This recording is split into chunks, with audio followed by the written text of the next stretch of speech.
This happened to my dad when he was a little kid. I think it messed him up a bit emotionally, but he never admitted it.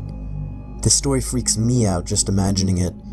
So I'm pretty sure my dad was 10 years old, and he was home alone for whatever reason. He was watching TV in the living room. It was the only TV in the house, and all of a sudden, the TV just shut off. So he got up and turned it back on. It was an old shitty TV, so it wasn't weird at all. When he got back on his couch, it happened again. He got up once again and turned the TV back on, and again it turned off. He repeated this process a couple more times before he started to look for the remote. While looking for the remote, he walked over to check behind one of the couches and saw a man hiding in the corner, holding the TV remote. My dad described the man as having long, messy hair and a crazed look in his eyes. He gave my dad a smile, and my dad ran out the front door screaming like a little girl. He went to his neighbors, who called the police. The man was still in the house when the police got there, so he was arrested. My dad told me that he still assumes the man was either homeless or crazy. Either way, this story is downright terrifying. My friend told me about something that happened to her when she was younger, about 8 or 9. She was walking home from school and got her key out to let herself into the house. Her single mom worked and came home later on weekdays. As she reached up to put the key in the door, her mom opened it in a dressing gown, having left work sick. Instead of greeting her, she looked straight past my friend and immediately said, "Who are you?"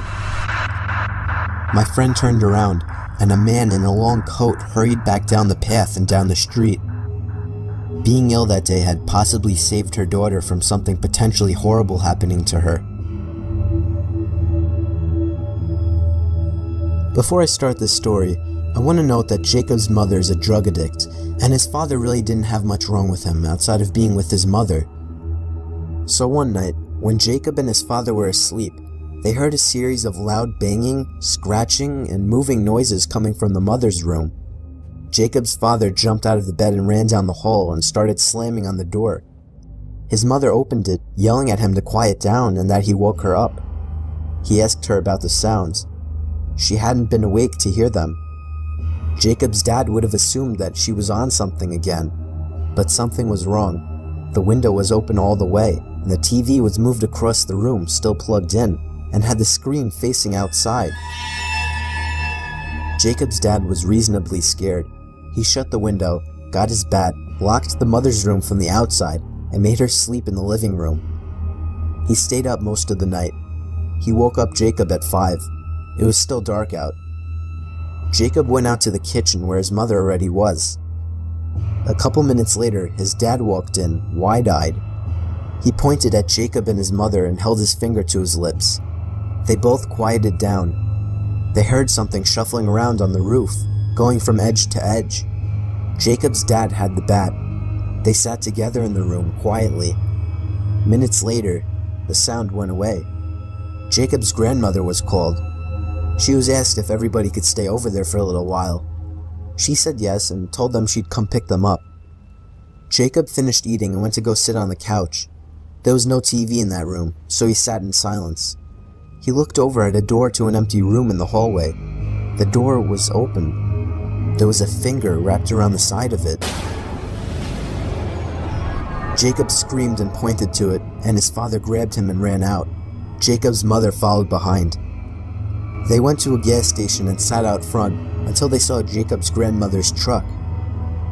Jacob described how unnatural the finger looked to me. He said it reminded him a little bit of a foam finger in length and width.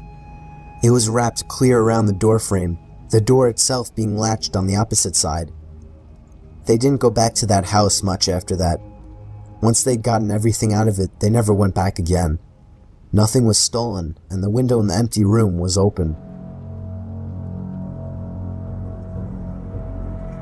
I was 13 years old. I had the most isolated bedroom imaginable.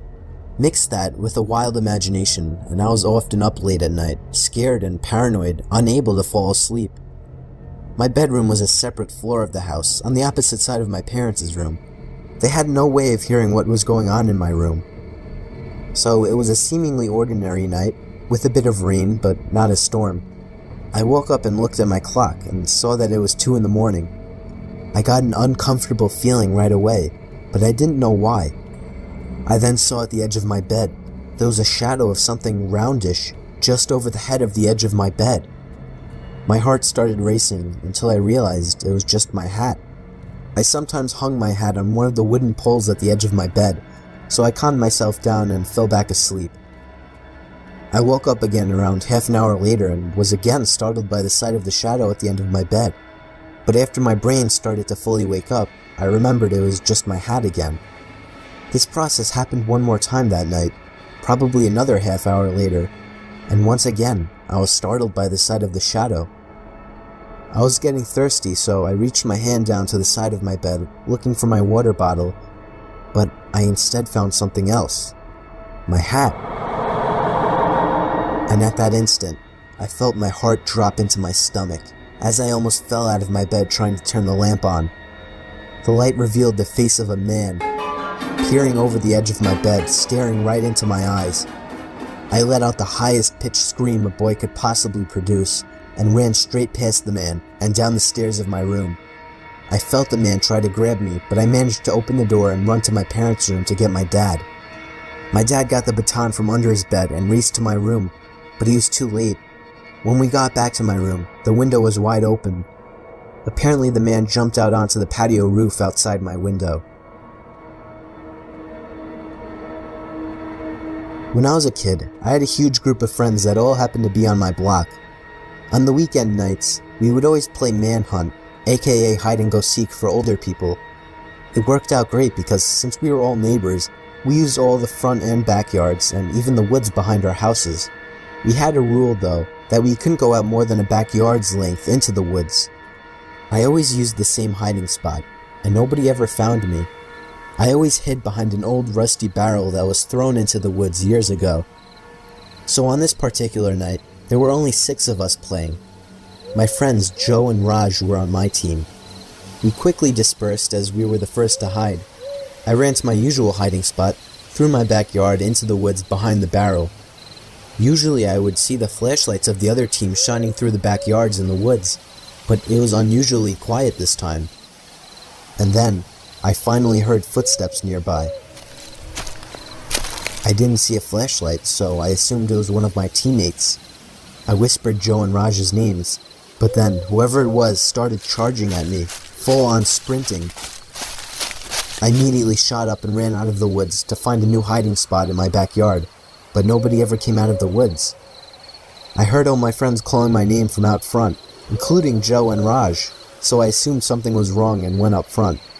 I saw Joe's parents talking with my parents, with all my friends surrounding. My parents seemed a bit relieved to see me, so I was naturally really confused. They told me that a police officer had just passed by and warned them about a serial rapist spotted in the area and that all the kids should stay indoors. I explained what happened to me in the woods, and my parents started freaking out, making 100% sure that I wasn't lying. They called the police.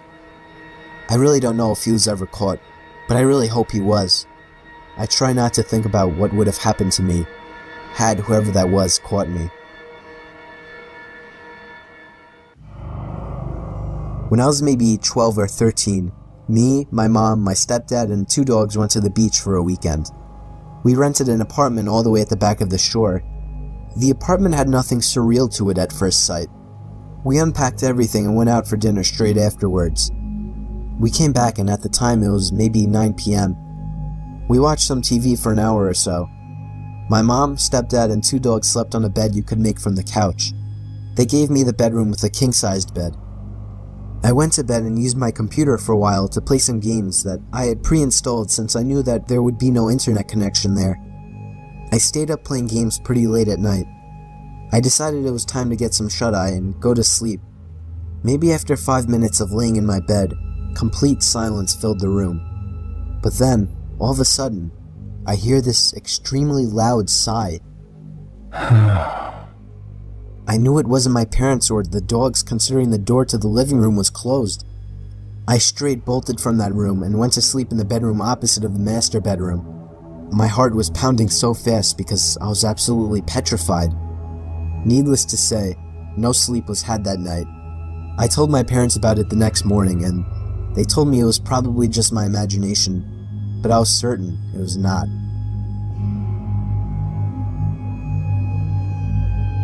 This story still gives me nightmares to this day. I was staying with one of my best friends in North Carolina where I had a job interview. I was coming from New Jersey, and my friend Mike offered to let me crash at his place for a few days. He didn't necessarily live too close to the company I was interviewing for, about 2 hours away, but I also just wanted to see one of my good friends again. So this happened after the second interview. I came back to Mike's place in a good mood as I had been offered the job on the spot. We celebrated in the yard that night with a few friends and a few beers, or a lot of beers. We stayed up late and basically got shit-faced. People were coming and going all night. That's the kind of person Mike is. He didn't really keep track of who entered and left his house. So at about 4 in the morning, after everyone had left, we called it a night. I struggled to make it up the stairs and to the bathroom. I drained the snake and soaked my face with hot water, and it was at that moment that I thought I could see something in the corner of my eye. I turned to the half-open door and saw an eye poking in at me through the crack of the door. I let out a loud "holy shit," and in my drunken klutzy state, I fell to the floor. When I got back on my feet, the eye was gone. I stumbled out of the bathroom and called Mike's name. I heard him call out in response from downstairs in the kitchen. It couldn't have possibly been him.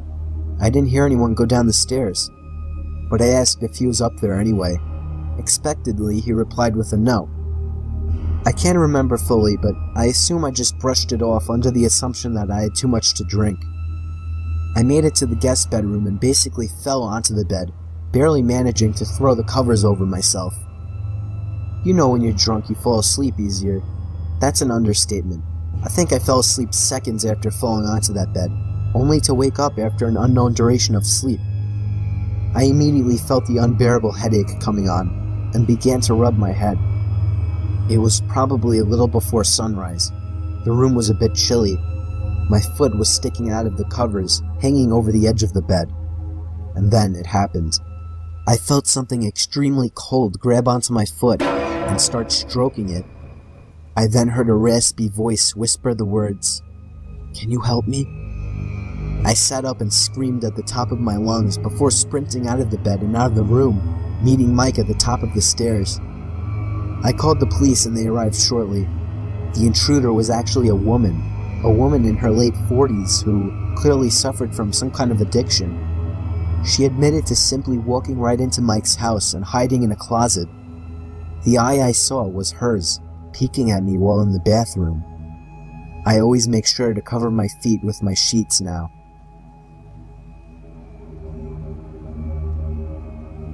It was the dead of winter in Cali. Me and a couple buddies were on a skiing trip by South Lake Tahoe. We stayed in a big luxurious log cabin for a few nights. On the third night during a blizzard, I got up to get a glass of water late in the night. As I crossed the cabin over to the kitchen, there was a frantic knock at the door. I was a bit spooked that somebody would be knocking this late. I thought maybe I should just ignore it and let them go away. But I realized they knew we were there, as my car was parked right outside. I also had the thought that maybe somebody was in trouble and needed to get out of the dangerous weather. I tiptoed over to the door and waited for another knock. It didn't take too long before the knocking came again, this time much louder and more frantic. "Who is it?" I asked. Nobody answered. I asked again louder, but there was still no answer. After I asked this, there was no more knocking. I grew curious and eventually opened the door a crack with the chain lock still on just in case. Nobody was outside. I undid the lock and opened the door completely. There were footprints in the snow leading away from the cabin. For whatever stupid reason, maybe I felt some kind of guilt and worry for a person in need. I slipped on my boots and jacket and stepped out into the storm to follow the footsteps before they were completely filled. The footsteps led me to the edge of the property before completely stopping. I shit you not, the footprints completely ended, not a sign of vehicle marks, a struggle, nothing. It was as if whoever made the tracks was standing still, right where I was. I felt disturbed and ran back into the cabin and slammed the door shut behind me, making sure to lock it. Before I could even gather my thoughts, the frantic knocking at the door resumed. My heart started pounding, and I started to scream for my friends. One by one, they all rushed down to see what was wrong. When we opened the door, there was nobody there. The footprints were already filled. I never could prove what happened to my friends. I don't blame them for not believing me. I almost don't believe myself, but I know it happened. I just can't even try to explain it. It still freaks me out to this day.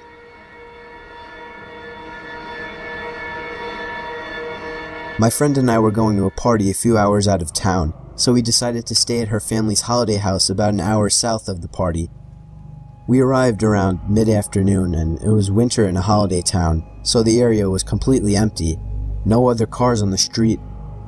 When we left for the party, I spent a moment deciding whether to pull the gate all the way closed. I'd had some trouble opening it earlier when we arrived, and if we were getting home late at night, I didn't want to be stuck outside. I ended up deciding to shut it for security. The party was great. We got back to the house around 12:30, and the gate was open. I immediately felt on edge because not only did I know that I had locked it, but I knew it couldn't just blow open in the wind. But I didn't want to make a big deal, so I was vague when my friend asked me if I'd shut it. We went inside and decided to make a snack. I was wandering through the house when suddenly my friend raced from the kitchen into the hallway and virtually tackled me to the ground. She was convinced she'd heard someone walking around outside. We tried to calm ourselves down, but we had no cell reception and there was no one else around.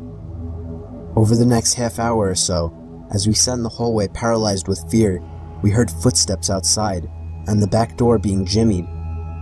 We decided we had to leave, so we gathered everything up and got ready to make a break for the car.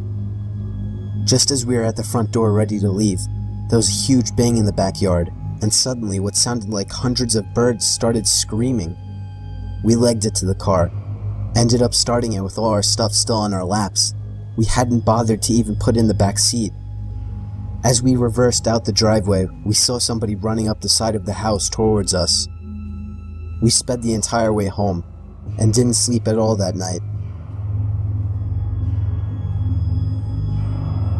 When I was 10 and my youngest brother Ben was only 1, there was this one weekend that my parents were painting our bedrooms, so we would have to sleep in the basement. There was a pull-out couch down there that turned into a bed, and Ben had an extra crib down there. I was only 10, so sleeping in a pitch-dark basement was very uncomfortable. Somehow, having Ben down there made me feel a bit safer though. He would wake me up in the middle of the night crying, and for some reason, tending to him made sleeping down there a little less scary. But it was this one time that I woke up to him screaming. Not crying, screaming, like no 1-year-old should. I was scared shitless immediately and ran over to him to see what was wrong. He was standing up looking at me, pointing to something. I looked in the direction he was pointing at. He was pointing into the pitch-dark boiler room right next to his crib. I felt like 1,000 knives just stabbed me in the chest, and even through the heat of the moment, I vaguely remember the faint sound of something falling over in the boiler room, and I felt as if I was being watched in that basement. I grabbed Ben and got the hell out of there as quickly as possible. I have never gone back down in that basement. I spent a solid weekend playing on the computer a few years ago, drinking a lot of ephedra coffee and generally not sleeping much. Every so often I'd feel an itch on my arms, like a loose hair falling on them. I'd brush it off and go back to staring at the computer. As this itching was happening more frequently, I started wondering if I was just imagining things, or delusional from the tea and insomnia. But then I noticed what appeared to be tiny spiders on my arms. Am I going crazy? Are these drug bugs or what? And I went back to the screen. Then I saw the strings of thin webs glistening in the light, and tiny spiders floating past my vision. They were real indeed. I noticed a hole in the ceiling where they appeared to be falling from. I blasted a can of wasp spray into the hole, and hundreds of these little spiders began pouring out, streaming from their webs. Hundreds of them, all over me.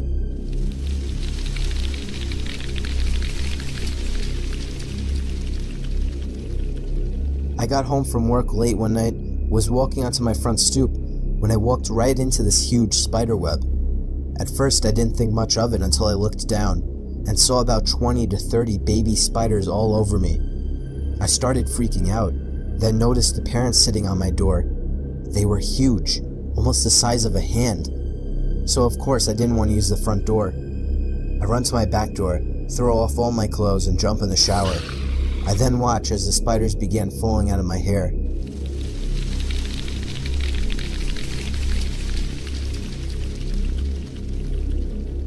I got home late and my phone was about to die. I always plugged my phone into the outlet under my bed. I collapsed on my bed and reached my hand under my bed to try and find my phone's charger. But what I found instead was some kind of squishy sack. I began poking and squeezing it, when all of a sudden, I felt hundreds of little legs poking me and crawling up my arm. I pulled my arm up from under my bed, and then screamed when I saw probably 30 baby spiders crawling up my arm. I shook them off, told my parents, and jumped in the shower right away. Turned out it was a baby spider sack, and there was an even bigger mother spider living under my bed.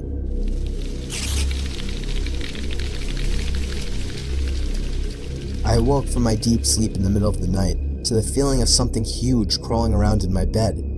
Still half asleep, I jumped out and started freaking out, assuming it was a spider or something. With one swift motion of bravery, I flung the covers off the bed, but nothing was there. I started to think that I was just feeling it as part of a dream, and I continued to feel it until I fully woke up, so I went back to sleep. The next night, I felt the same exact thing. I felt it on my arms this time instead of my legs. Again, I jumped out of bed, still not in the fully awake state of mind. I was again freaking out and ran to my parents' room to get my dad. He was never afraid of spiders. He came to my room and flung off the sheets and covers. There was nothing there. I was convinced at this point that it had something to do with my dreams, or something was wrong with me, because there was no spider in my bed whatsoever. However, the next night, it happened again. The feeling of something huge crawling on my arm. Freaking out again, in my half-awake, confused state of mind, I once again jumped out of bed and flung off the covers, but this time I was greeted by the sight of the biggest spider I'd ever seen. Bigger than a tarantula. It quickly crawled under my bed and out of sight as I screamed and went off to my parents' room again to tell my dad.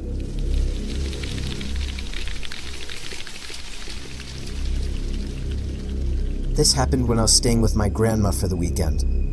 My uncle still lived with her, and occasionally I would stay over to work with my uncle for some good pay. Anyway, I was exhausted after a long day's work with my uncle, so I basically fell into the rickety old guest bed upstairs.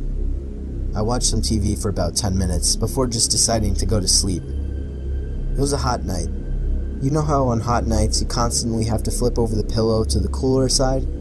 Well, when I did that, I put my head back down on the pillow. I didn't feel the soft, cushiony pillow on my cheek. I felt a furry, indescribable object press up on my face. I jumped up in response to it and saw a giant, full-grown huntsman spider sitting on my pillow. I fell to the opposite side of the bed, and I guess the shaking scared the thing because it took off at the speed of light. Where it went, I have no idea. I'm pretty sure the thing is still in my grandma's house.